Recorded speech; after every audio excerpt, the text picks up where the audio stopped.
everybody. Good to see so many people here this evening. My name's James Baker. I work at the British Library, the digital research team there.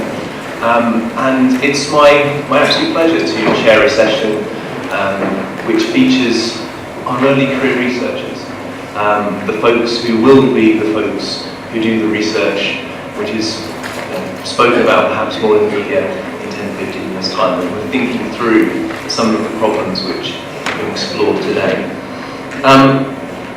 This is an Ignite session, as it's known, and it's part of the Being Human Festival, which is taking place today, the UK's first national festival of the Humanities, which is led by the School of Advanced Study here. All of the events here are exploring, as many of you will know, this notion of what it is to be human in a digital age. In particular, this idea of there being too much information to us all to consume. And you would have seen outside, for example, some areas set up by, for example, the UK Web Archive, just exploring the complexities of dealing with being a scholar and being a human in the present age.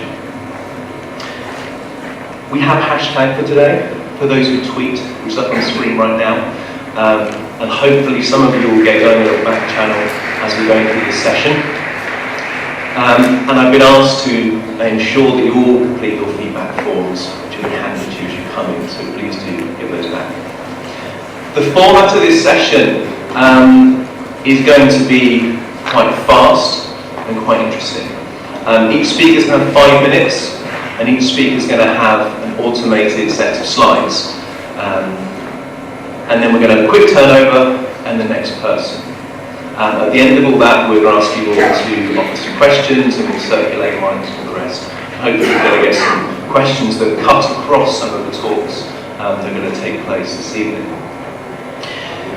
In the interests of generating as much noise as possible again for 5 minutes to ensure the speaker really knows their time is up, I'm going to ask you all, if you have a mobile phone, to make some noise after 5 minutes. So as the speaker gets up, as they begin, please set your timer and let it go. And at the end there will be a cacophony of information for the speaker to deal with.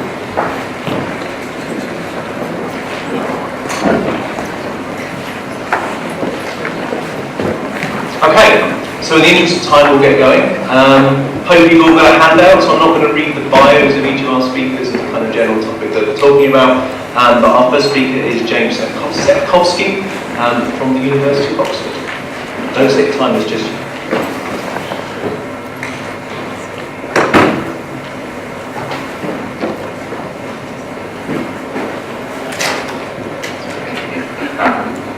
As soon as it goes full screen, the timer starts.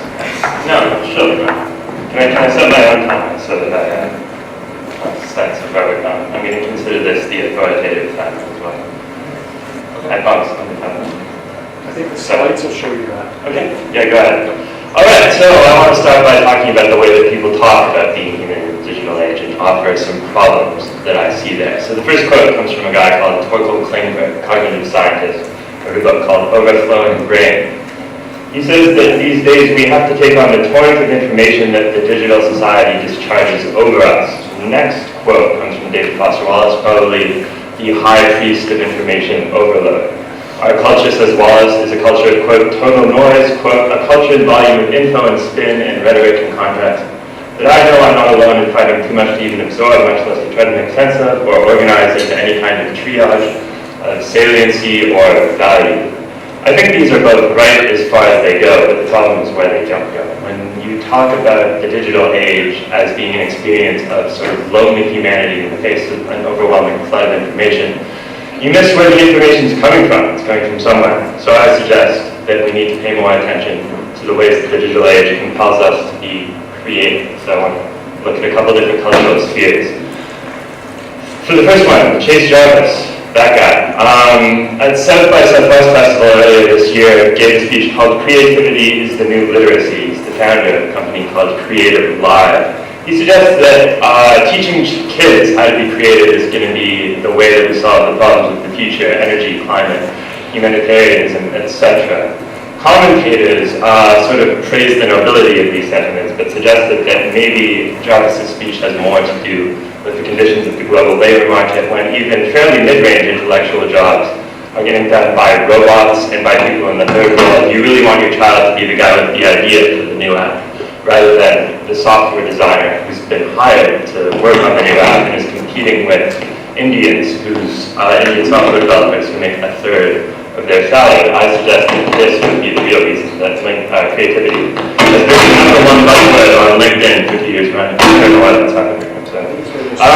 But it is easy to see the appeal of this idea of creativity, right? It's democratic, the idea is everybody is creative. We all possess this inherent creativity that we just need to untap through education. This certainly is the idea behind the creative writing program, on which I do a lot of research. But I think the creative writing program gets made small by what digital platforms have done to creativity. And I think it's on digital platforms, blogs, Facebook, Twitter, etc., where the bombardment model of creativity, the individual passively absorbing the flood, really breaks down. Look at Facebook. So when you think of Facebook and creativity, you probably don't think of creativity as in the creativity that it takes to write a novel. You might think of it more in terms of creative accounting, which is to say that if you want to find out what somebody is really like, their Facebook profile is probably not the first place that you would look. But in fact, Facebook might have something to do with creativity in the way that creativity relates to the novel, because it has now a timeline in which the various data you feed into it is organized according to algorithms based on likes and views and all these things, right? So there's lots of new emerging technologies that rely on this organizational technology, so-called life-following devices like Google Glass, which is absolutely terrifying, and an app with an even better name, which I quite like. It's called Narrative. And the Narrative app comes with a little 2-inch camera that you attach to your shirt.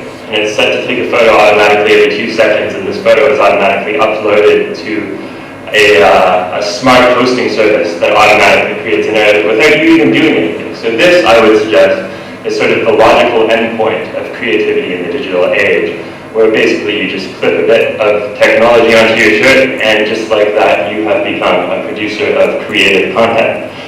So what does this mean? Does this mean that genuine creativity in the digital age is in trouble? Are people like David Foster Wallace and Samuel Beckett not going to come around anymore? I don't think so. I think that this kind of creativity is probably going to happen no matter what we call it. But what I do want to suggest is that what we call it is extremely important in a world of late capitalism, in which creativity is more and more becoming a term in a discourse that is basically just trying to get us to buy things. We're losing the language to talk about genuine creativity.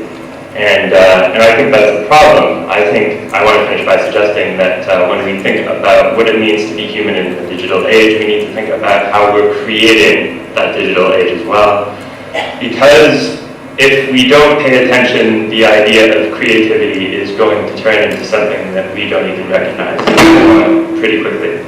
That's it. Thanks very much.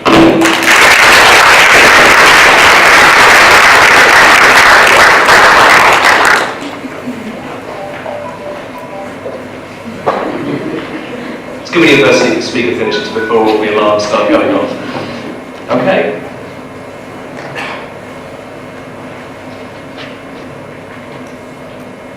Our next speaker, who's going to take the stage, is Dorothy Butchard, and she's from the University of Edinburgh.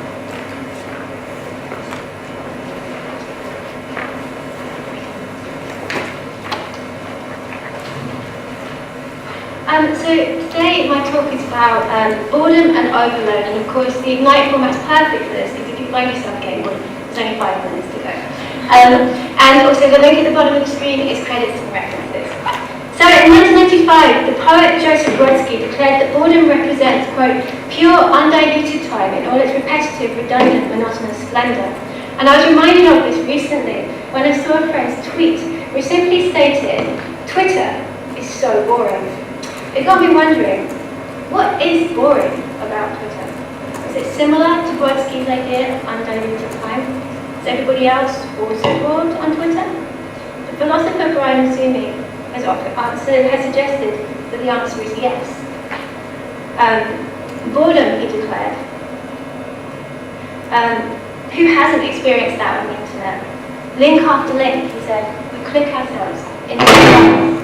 Now, from assuming boredom is a necessary lapse between moments of shock or revelation, and there's a long history to this idea. It chimes with 19th century ideas of ennui, or Walter Benjamin's suggestion from the monotony of repetitive work. Boredom, Benjamin suggested, is the dream bird which hatches the egg of experience, and a rustling in the leaves scares him away. Like Brodsky, Benjamin implies that creativity emerges in the context of boredom. Now, in the 1990s, the internet was hailed as being a kind of thrilling antidote to this kind of experience. Like William Gibson's idea of dangerous cyberspace in the 1982 novel Neuromancer, it was seen as a kind of wild frontier, an anonymous escape. On Microsoft's late 1990s advertising slogan, "Where do you want to go today?" captures the notion of an exotic technological adventure. But this kind of rhetoric has gradually shifted from the glorious gap year of the early 1990s to a sort of horror holiday. The net is now characterized as a source of illegal multimedia, pornography. It's considered to be a platform for terrorists and pedophiles. It causes addictions from gambling to gaming, and it's riddled with the figurative diseases of worms and viruses. It's even populated by fairy tale ogres in the form of online trolls. Now, amongst all of this potential for dangerous transgression, the prospect of boredom continues to lurk. As my friend's tweet suggests, the internet is not only a place to escape boredom, it's also a place to be bored, and perhaps also to be boring. For Cory Doctorow, skimming the internet can cause what he calls an endless click trance, a kind of online information stupor. But the lull of clicking links or scrolling through feeds is not undiluted time in the sense implied by Joseph Brodsky. Instead, the repetitive connectivity of these actions involves constantly varied visual stimulus. Being human online means being inundated with targeted advertising, smartphone apps, unwanted news, social media splashes of other people, pictures of cats, and the information encountered by an average internet user is also becoming increasingly familiar, even repetitive. With the rise of Web 2.0 and online tracking, displays and searches can now be tailored to individuals' tastes, in what Alan Martin has called an echo chamber effect of repetitive data. Searches have become suggestions, and the days of anonymity and escape into an online wilderness are replaced by targeted information and the kind of web of personality. In this constant feedback loop, boredom arises from the repetitive possibility of limitless information, not an absence of stimulus. So instead of the monotony of undiluted time, the web offers a continual stream of information. But perhaps this itself is the true prompt for contemporary experiences. Cyan and Guy uses the term sublimity to argue that effects of shock and boredom confront us with the limitations of our capacity for responding in general. For individuals with easy, instant mobile phone access, a surplus of information is never far away, and time is always potentially diluted. Perhaps, therefore, contemporary experiences of boredom are actually a way of responding to this impossible overload of information, and individuals who crave constant connectivity might actually be expressing an addiction to manageable monotony, a retreat into the reassuring familiarity of being bored. So the lull of a click trance might actually serve to dilute the difficulties of trying to assimilate too much information. It's something to think about next time you think you're bored.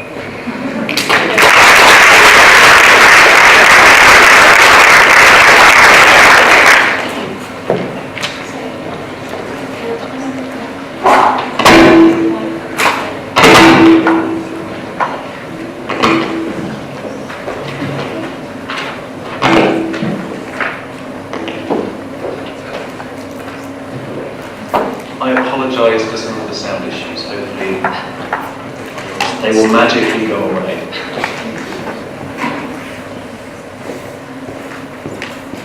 Okay, next up is Gareth Norwood. And Gareth is here today from the London School of Hygiene and Tropical Medicine. Hi. Historians are used to working with documents. We work with written words, posters, photographs. And we also work with objects, we work with people, we work with buildings, anything that we can find really that can give us some kind of window onto humanity in the past. In recent years, we've begun to digitise some of these sources. We've taken sources that were once physical and made digital copies of them, and these can be accessed from anywhere in the world, like the papers of the Old Bailey, for example, or the record of the House of Commons and the House of Lords in Hansard. We believe these sources represent some kind of real physical object, and in many ways we think of something like the book Anna Karenina. Whether you read that on a Kindle, whether you read that in a physical copy, nobody said that you've cheated if you read the digital version. But for historians that's potentially problematic, because by making a copy, you're sort of getting away from the physical source, taking it out of context almost. And okay, we have that problem whenever we try and archive anything, whenever we take anything and put it into a repository rather than its natural world. So take a sewing machine, for example. Is a sewing machine on a pedestal in a museum a sewing machine? Because it doesn't sew. But for a historian, it represents something else. It represents domesticity, gender roles, international trade networks, technology. And we can always go back, because it's a physical object made digital, we can always go back to the original and we can verify where it came from and what it meant. It kind of means the same thing, just not quite, but at least we've got that sort of check and balance. We don't have that with sources that were born digital, and I'm not trying to just use wanky technical jargon here. I mean something that doesn't have a physical manifestation. It was always digital. Now in some ways with these things, that kind of context problem is slightly lessened because fidelity is usually very high. We can usually put these things through corpus linguistic software much more easily because we don't have to convert them from one form of information to another. They already are that form of information. The problem is, how do you do that with the internet? With something that's constantly changing, where people are constantly uploading, downloading, modifying, changing, taking, giving. It's very difficult to find that kind of essence with the web. Now, what we've done at the British Library, I say we, it's nothing to do with me, but what the British Library have done is make a copy of the UK Web Archive, everything on the .uk space from 1996, which has been taken through web crawling. But because it's .uk and because it's just the web, we don't have Facebook, we don't have email, internet relay chat, all of these other things. Now, fair enough, if you go to the National Archives, you don't have phone calls between prime ministers. You know, there's always something that you're not getting. But the problem with the way that the web works and the way that we get that is we have a series of snapshots. We don't just have the web on the 1st of January 1996. We have a series of snapshots of little bits of it from the 1st of January 1996, which is a very different thing, and we may miss change over time. How this kind of manifests itself is that if you do a Google search now for Anne Diamond, you'll get pretty nice, neat search, but the results you'll get from searching the web archive will be unintelligible. They'll be all across time. They may not actually have anything to do with what you think you were asking the question about. So the question is, when a source has been reborn digital, when we've taken a digital copy of a digital thing, are we actually looking at the same thing? And for historians, that's quite a fundamental question to ask. Now, it's not all bad news. We can do a lot of big data techniques with this kind of thing because we've got terabytes of information. There's all sorts of things that we can do with this data that we weren't able to do in the past. We have more data on the past, for want of a better phrase. But the question is whether we're searching like for like. If I design a research question as a historian, I type in my search term and I get a corpus that I want to do some kind of analytics on. Does the corpus actually represent the question, or through doing the search, have I taken it all out of context? Why is this important? Well, it's important because we're not here today because digital humans were invented yesterday. They've been around for a long time, and the fact that we've got a web archive going back to 1996 shows that we've been humans for almost, digital humans, for almost 20 years. And so if we don't start asking these questions now, we're going to get ourselves into a lot of trouble 10, 20 years down the line when we've got even more data and even more people are online and putting their humanity online. So in conclusion, really, most of these problems are not new. This is history. These are the problems we've had with history since we started doing it. The problem is that because we've got too much information now, and just information that a human on their own is never going to be able to read, we need to ask these questions now, and we need to ask them with more urgency. Thank you.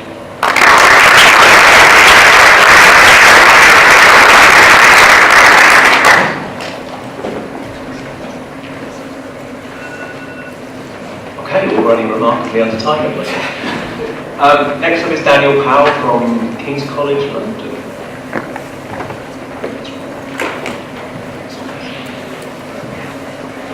So the title of my talk is Navigating Culture in an Age of Digital Abundance, a slight change from the program. And the subtitle is With a Little Help from My Friends. Because I really want to talk about dealing with too much culture in the way that some of the folks have talked about. So again, I'm Daniel. I didn't get my biography in on time, so I'm affiliated with King's College London and the University of Victoria in British Columbia, Canada. And so you can follow me on Twitter, check out my website where I've posted these slides in case they go by too quickly up here. So we're bombarded with information, with culture, with knowledge all the time. These are just some quick numbers. The British Library has around 14 million books in its holdings out of about 150 million items. That is hardly unique because iTunes has 43 million songs, 300,000 television shows, Google Books has 30 million books out of an impressive total of 129 million books they theorize have ever been printed. This is not a new problem, being bombarded with these kinds of numbers. This is a cartoon from Punch in 1850. This is the letter A from the British Library catalog they tried to produce between 1841 and 1850. They got to A and stopped because they realized it was too many books to deal with.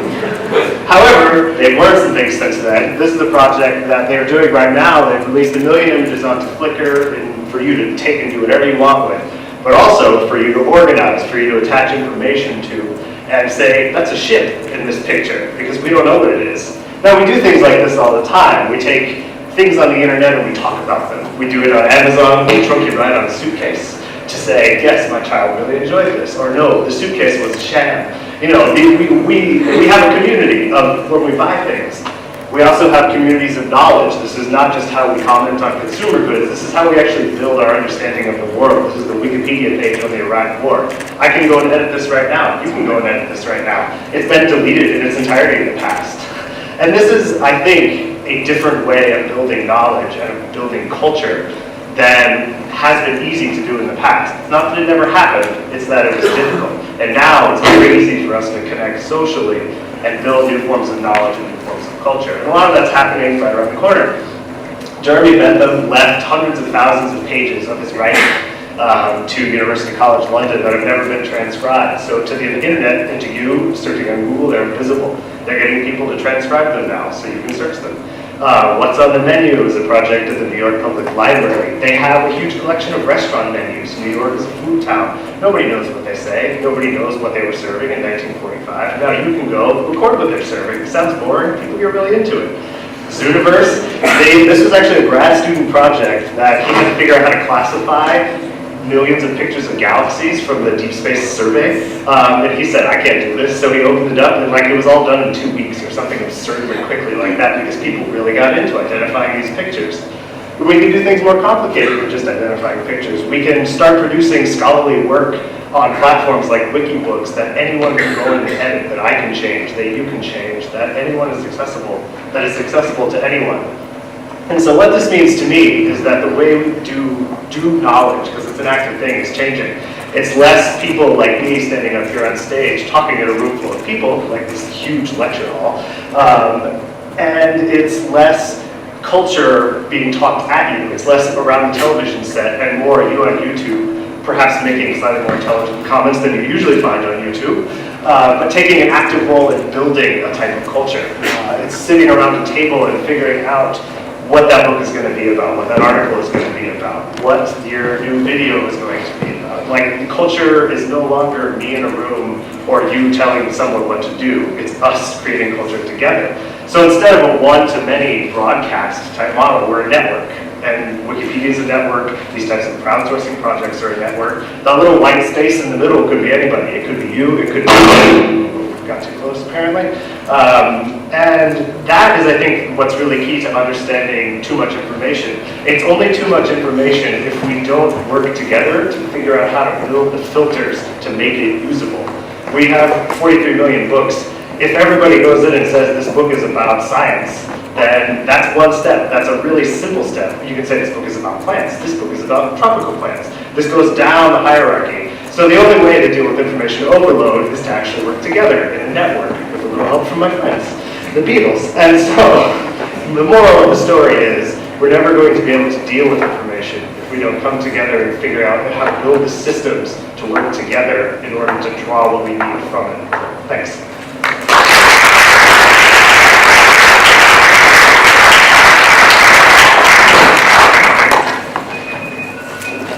Another other-time speaker. Okay.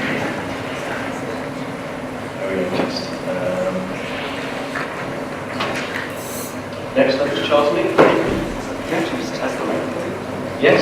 Is this hello? Oh, okay. There's something going on. Okay, you would. Well, I just want to apologize for the formatting. It's PowerPoint slides or something. Okay.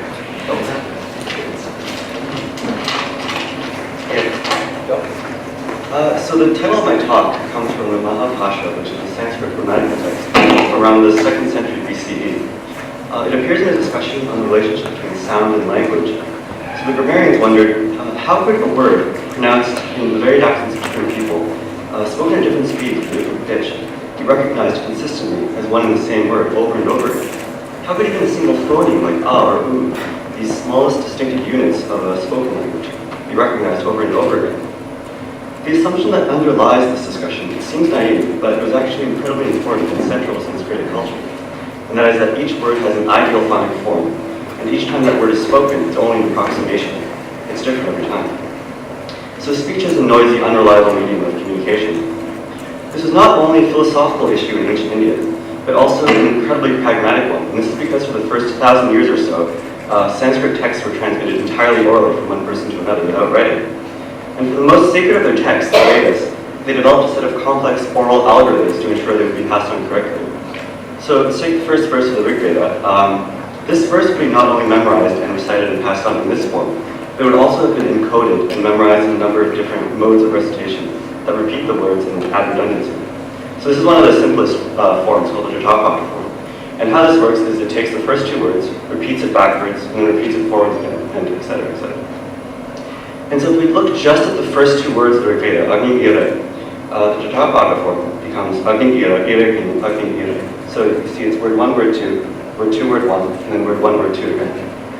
So what this does is that it adds a lot of redundancy to the transmission. You can see that each word is repeated at least 3 times.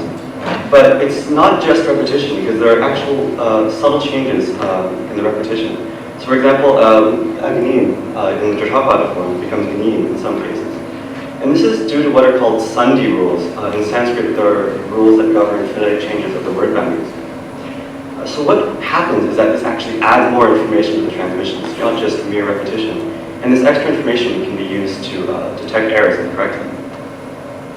So what happens when writing appears in India? Well, writing appears around the 4th century BCE. But even then, the Vedas, because they were so sacred, were probably not written down until much later. And even when they were written down, the manuscripts weren't authoritative. Everyone looked to the orally transmitted text as the authoritative one. But there were texts that were transmitted in manuscript form that contributed to this oral tradition. And these are ancillary texts called the Veda Lakshanas. And they were passed on in manuscript form. So I'm just waiting for the slide to come. Maybe it's a little too fast. Okay. So this is the Rig Veda Sarvanukrami, and it's a published text, and this manuscript is at the Cambridge University Library. This text lists the first word of each hymn in the Rig Veda, the number of verses, and then it gives you the names of the gods and sages that are associated with each hymn. And the end of the text gives the names of the meters that the hymns are composed in. So if you look at the first line of the manuscript, it pertains to the first verse we were looking at. So Agni, that was the first word of the verse. And then Nava means 9, so there are 9 verses in that hymn. So again, these kinds of texts act as like a memory aid, and also this information helps us to detect errors and correct them. Another manuscript I want to look at, it's also at the Cambridge University Library, and it's unpublished. It's called the Padakutu, and this was very recently documented by Lisa Ganser, who's now at the University of Zurich. So again, if you look at the first line of the manuscript, which pertains to the verse we're looking at, it says Agni, which will come here soon. There it is, Agni. And so that's the first word again of the verse. And then it gives a number, and then a number, and then another number. So what these syllables in the middle actually are the last syllables of each verse in this section. So tam, hi, but, ram, and tu. And then 15 gives the total number of lines in this section, and 10 counts just lines 1 and 3 in verse. person. So again, this is like these texts act as a memory aid. Like all of this information helps us to make sure that the text is transmitted correctly. So what are the differences between these manuscript traditions and the orally transmitted text? Well, as you can see, the manuscripts condense the text. You only get bits of it, and you can't reconstruct the entire text just from what you see in the manuscript. Whereas in the orally transmitted version, you're actually lengthening the text. You're repeating and adding more information. But both of them are pretty fallible. Even though the oral transmission adds information, this extra information eventually actually leads to the changes in the text, in the original text. And that's because Sunday rules were applied more rigorously in later Sanskrit than in early Sanskrit. And so the meter ends up being destroyed. And that's where the ancillary texts come in, because they help us restore the text by telling us what the meter is. That's it. Thanks.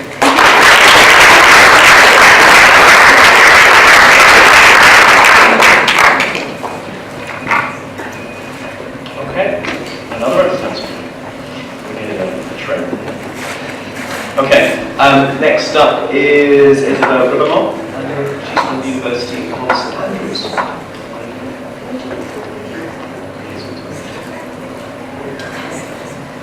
Hi.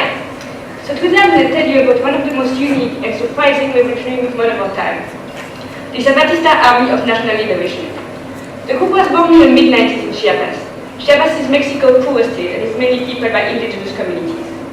The group struggles for a relative autonomy for these communities and decent living conditions. They gain more global attention than most Latin American guerrilla ever did. The main reason for their success is certainly the charismatic leader, the masked and mysterious Subcommander Marcos. However, in addition to this key face, so to speak, the ineffective use of the internet already also enhanced the impact significantly. The internet obviously provides a way to communicate quickly and effectively with a large and diverse audience. Moreover, it also allows the audience to answer back, and it has the added advantage to provide a relatively unmediated way of communication.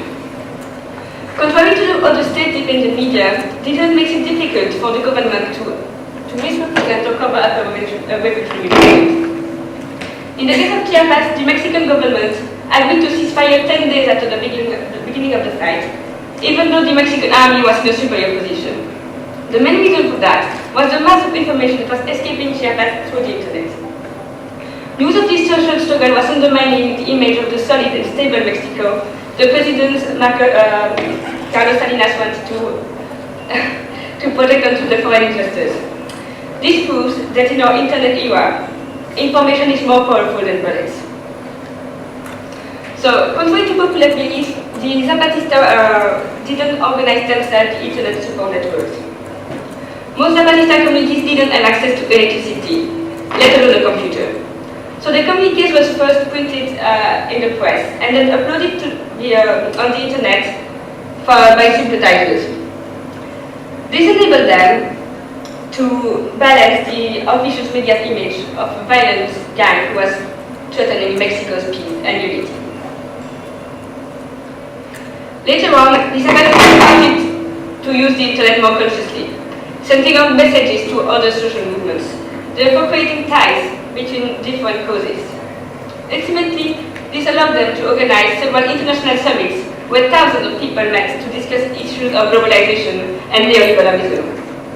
This would have never been possible without the internet. Harry Cleaver even argued that it's in the wake of the Zapatista revolution that many NGO networks came out allowing people to challenge current policies and the way institution works via the internet. A current example to demonstrate the efficiency of the internet to get global attention is the case of the 43 missing students in the state of Guerrero, Mexico. The whole world has been moved by the fate of these students who most likely have been murdered by a drug gang with the collaboration of the local authorities.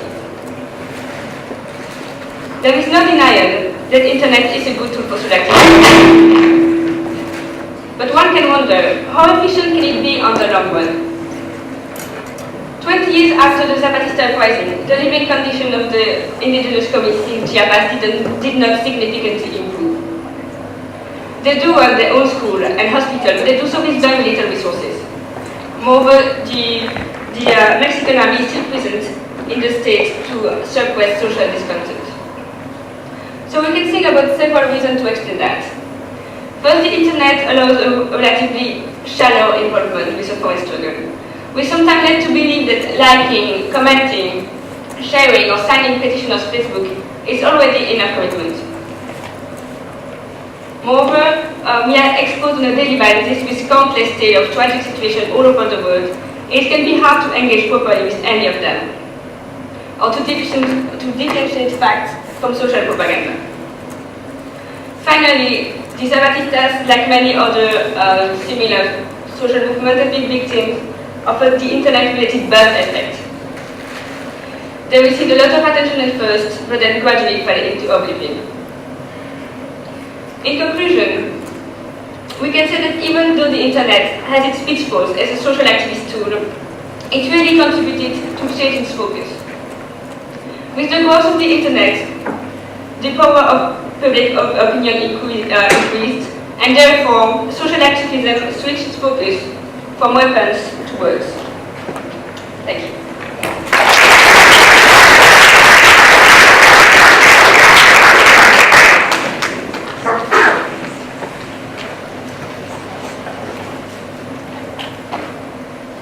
Okay, we're rapidly getting towards the end now, and we've got Laura Gibson, also from King's College London. Good afternoon, ladies and gentlemen, and thank you for having me at Ignite. My talk today, The Right to Know, comes out of my PhD research, which I've just started at King's College London, and also several years of working in cultural heritage institutions in South Africa. Now, the main point I want to make today is that in the digital age, human inequality is still one of the most pressing issues. I think we can agree that the digital age has impacted nearly every part of the world, but it hasn't done this to everybody's mutual benefit, to benefit everyone mutually. The digital age doesn't mean that we all have access to high-speed, low-cost internet, nor does it mean that we all have the same sophisticated tools to access digital knowledge in the same way. And even where these are around, it doesn't mean we all have the same skills to be able to use them to our best advantage. Now, these inequalities aren't created by the digital age. They're from decades of capitalism, centuries of colonialism. So why should it matter to those of us who are working in the digital age? Well, I would argue that it's because we have a choice. We can either remain blinded to these inequalities and just let things continue as they are and perpetuate it, or we can try to develop an understanding of how they came about and how they're actually going to be impacting the world. I want to share an example with you of the sorts of things I faced when I was working on a small-scale digitization project in a rural museum in South Africa. So I want you to imagine a character like Riashna. She is a history student at the University of KwaZulu-Natal, South Africa, and she's studying a contentious period of history, which was the run-up to the 1994 democratic elections. Now, in official accounts, the violence that took place in KwaZulu-Natal province was between the ANC and the IFP. It was presented by the government as black-on-black violence. But there's been quite a lot of evidence since then to suggest there was actually a third party at play, that the government was responsible for this. But it's just snippets of stories. So in my research, Riashna goes to look at some of the community museum websites, and she's delighted to find some oral histories there. She's hoping this will give her access to some voices and stories that are different. Now the issue comes when we have someone like Sibongile. Her father was a freedom fighter, but in the IFP, and we're now in an ANC-dominated South Africa. And her father talks about the role that he played in the fight, but Sibongile's not really comfortable about this being shared in a way that she can't manage in the digital age, because it's going to have repercussions. It might bring up old conflicts in the community, and she doesn't know how that's going to play out. So the museum has, faced with the situation, does it honour Riashna's right to know, and the people that she's going to share her story with, or do they need to honour Sibongile, who's in their immediate community, and honour the fact that she doesn't necessarily want this information managed in this way? Now, the information and the knowledge that the museum's looking after, that Riashna is using, is from the source community in South Africa. It's contained in the archives, the artifacts, the oral histories. But the problem is that during colonialism, a lot of those source communities it's coming from have been physically divorced from their knowledge. Digital age breaks down geographical boundaries so people can be reconnected with this knowledge. The issue is when that local source community doesn't have the same means to access their knowledge or share it. When they don't have the high-speed internet connections, it's what manifests itself as what we know as the digital divide. People in the West have this high technology, high-speed internet access, they can easily get the information. People on the other side of the digital divide that don't have these same privileges. And this has become a real cause for concern in the less economically developed world, and has led several South African academics to actually explain digitization as just another form of colonialism. As an extremely valuable asset and resource, knowledge, like minerals in the past, have gone out of South Africa, out of Africa, have been used by the West. So what do the gatekeepers do with this knowledge? Who do they stop accessing it? How do they stop that? Do they put locks onto their databases? Do they say certain groups can manage the knowledge that others can't? The question I guess to ask is, does it even matter? Well, yes, it fundamentally does, that's what I'm going to say. It matters because being able to access knowledge and manage knowledge has significant impact in terms of right to self-determination and also commercial value. So the digital age has great potential for human empowerment, and also tackling inequality, but for society, for social institutions to play a role in this, they have to think carefully about it and sometimes accept that means the right to know.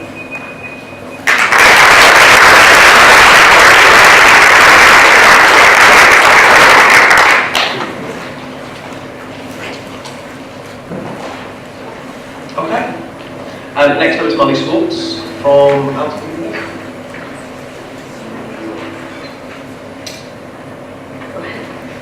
So the legal inspiration for my talk on the right to be remembered comes from the right to be forgotten. In May 2014, the Court of Justice of the European Union ruled that as data controllers of personal data, search engines that have a branch in Europe, such as Google, have the responsibility to remove links to certain types of information in certain circumstances. And to date, Google has removed about 500,000 links from its search engines. So this raises the question, how are we remembered in the digital age? Memory is a core component of what makes us human. Memory is our identity. Memory is the filter through which we see ourselves. It's the filter through which others see us. And looking forward into the future, how we are remembered will determine collectively our history. And the present is fleeting. It's so ephemeral that it barely exists.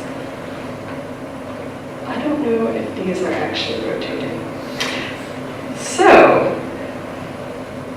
the question becomes, who are you in the digital age? I'm pretty sure my slides are not moving. Thanks. Okay, one more. Next one. So, sorry if I run over. The question becomes, who are you in the digital age? The right to be forgotten focuses on this kind of external-facing component of memory. So how are we represented to others? How do others perceive and remember us? And specifically through media. So through words and through images and through text. The way that technology in the digital age impacts this is that it fragments and automates how we create, publish, and preserve information. So then the question becomes in the digital age, who decides how we will be remembered? Who has control over our identities? Is it us, or is it a third party? And if it is a third party, who controls the media about us, that is accessed and preserved into the future, what are the criteria that they use to assess the value of what should be preserved and accessed later on? And are we okay with others controlling our memory as long as we understand and accept what this criteria is that they're using to decide what will be preserved and later accessed? Now, this concept of having our memory preserved through media has a long tradition through cultural heritage. So people have gone through libraries and archives and museums, understood that their past and how they are remembered can sometimes be captured in media, can be captured in object, can be captured in words. And this is actually the field that I come from. And so we previously in an analog world had this idea that there was this layer of information professionals who were curating and acquiring and preserving and providing access to these memories. But what has changed from the analog to the digital world that the right to be forgotten claims is that because people can access this information so much more easily in a digital context, they're almost making the claim that changing the type of media or the platform actually changes the legal status of that media. And so now I would like to kind of deconstruct 3 types of gatekeepers or filters to our memories and what their criteria is for accessing and preserving the media that later becomes how people remember us. So the first type of gatekeepers, and what I was trained in archives, is this idea of human gatekeepers. So you have people working in archives and libraries and in museums who don't create the information, but they have this mandate to preserve and provide access to it. So I can say from experience, having been trained as an archivist, that you learn that you have a legal and moral imperative to try to preserve what's seen as kind of an accurate proof. So truth of what happened in the past, truth, right? And so you have these kind of principles of archives that ensure that information is not corrupted, that to the greatest extent possible it is an accurate representation of what happened before. And so archivists very much come in with this idea that they're going to provide an unbiased view and that it's going to be both preserved and later accessed. But what's changed in the digital age is that now people are not just accessing information through libraries or through archives, but they're more and more accessing information very easily on the internet, on search engines. And so now we have these kind of machine gatekeepers, right? These other types of filters that are actually, they don't create the content either, but they're this technical digital intermediary. And so now we have search engines and their algorithms, and the purpose for them is not necessarily to preserve the information, but to provide access to the types of information that they think people will most want to access. And then we can flip one. And then we have this third type of gatekeeper that has been really augmented in the digital age, which is this kind of ambiguous idea of a crowd gatekeeper, or the public. And this is a gatekeeper that can create and edit and modify information, but through social media it also controls what information we access, because we have these algorithms that use likes or engagements to actually filter how much this information is accessed. So now you have this concept that what's going to be remembered about you is kind of based on how popular it is. And this makes people worry about kind of the tyranny of the cultural majority. But I am here to say that even though this digital age complicates what our media is preserved and remembered into the future, I am making the case that the digital age actually increases our humanity because it increases our control over how we are remembered. These tools that make it so easy for people to access information about us also makes it easy for us to access the information that's being published about us. And on the other hand, it also these same tools make it easier for us to create and publish information about ourselves. So there has always been speech and media created about us, and we have never had control over how that information is presented and accessed in the future. Even when you have these unbiased human gatekeepers, it was never entirely unbiased, and oftentimes you would have less knowledge about what's actually being kept and accessed and preserved about you. So I'm kind of sending a message of empowerment, that we can use this new media to tell our stories just as others have the right to speech, we have the right to counter speech, and it's more effective when we actually know what's being said about us. So I will leave you with the message to curate or be curated and use the digital age to control how you are remembered.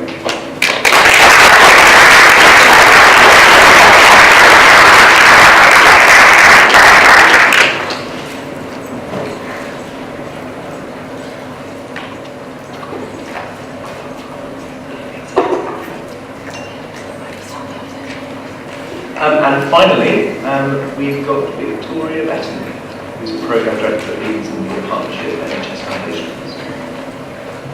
Thank you very much. Hello everybody. My name is Victoria, and here I am on Twitter and on my blog. And I'd like to share some insights with you today about the affordances of social networking sites for people who have a stigmatised identity in a digital age. So here's the title of my online ethnographic research that I'm undertaking at the Institute of Communications at the University of Leeds, and I also work in the NHS, as was just said. But maybe you want to know what on earth the Madasphere is. So, the term Madasphere was coined by a group of people who curated a sadly departed blog called the World of Mentalists, but I have continued to use that term to describe disruptive practices on social networking sites connected to conversations about mental health. I'd like to introduce you to Christine. She's a composite of all my interviewees, and I'm going to share her story in order to illuminate key findings from my research so far. But before I do so, I'd like to explain what I mean by a stigmatised identity. And that is the disapproval experienced by people who differ from the cultural norms of society. And of course, as we know, that varies as a result of shifting beliefs and attitudes over time. So, back to Christine. Here she is, defined by her various social roles. But a part of her identity is also stigmatised. She has a diagnosis of borderline personality disorder, which she hides in her everyday life. In the discourse of the institution where she receives her care, she is a patient, a service user, a diagnosis, a target, she's a prem, she's a prom, and many other various clinical acronyms that are used in the NHS. In the discourse of the street, of her neighbours and the tabloids, her diagnosis invokes fear and rejection. Christine finds it hard to resist internalising this stigma. She's judged by others because of the label that she carries. So how is Christine's predicament relevant to all of us? Well, here's why. And people with similar diagnoses routinely report that the stigma associated with a mental health difficulty is much more difficult than living with that illness itself.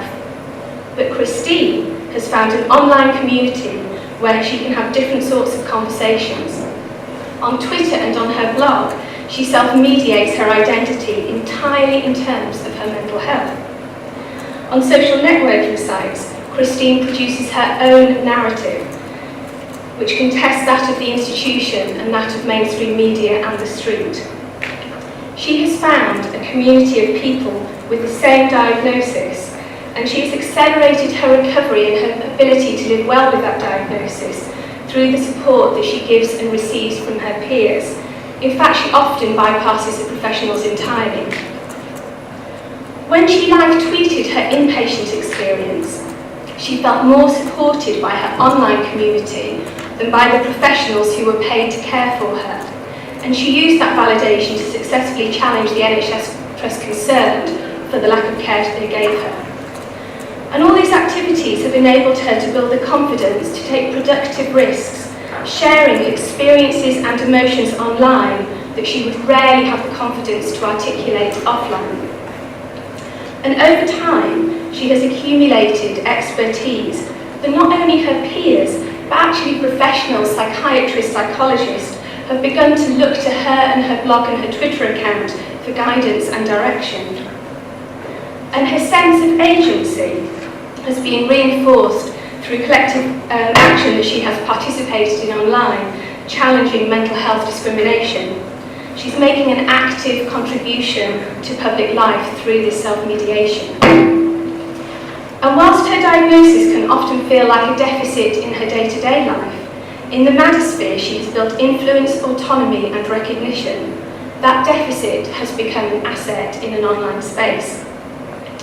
Now, of course, Christine's participation on social networking sites has tensions, conflicts and negatives. We've been hearing a lot about those sorts of things in the press over the last few weeks.